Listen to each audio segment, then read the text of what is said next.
So now that we know how to create a custom component in a React application, I'm going to introduce you to one of the most important concepts in React, which is event handling. In any web application, it's very important to understand and know how to create and handle events, especially events that can be applied to buttons, because users will probably click on buttons and you want to capture that and do something depending upon that click.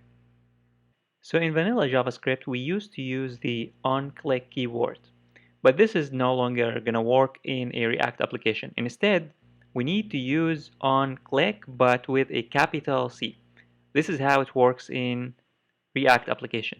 And then equals to curly braces, and inside that curly braces, we need to pass the function that we want to call if the user clicks on the button.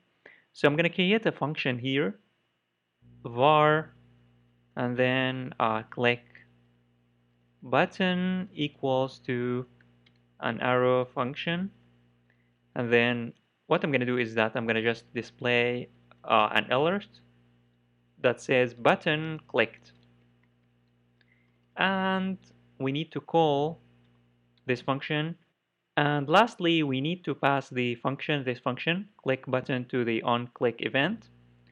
So here, click button, and that's it. Let me save and show you the difference in the browser. If I refresh, and then I'm going to click on the button, custom button, and as you can see, an alert will pop up, clicked or button clicked.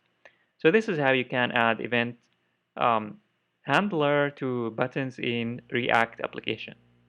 So if you have any questions about this tutorial or other tutorials, let me know and type that in the comment section below. And also check the description below because I have created a free ebook on how to make money online coding. You'll find the link in the description below. That's it. Thanks for watching. I'll see you later.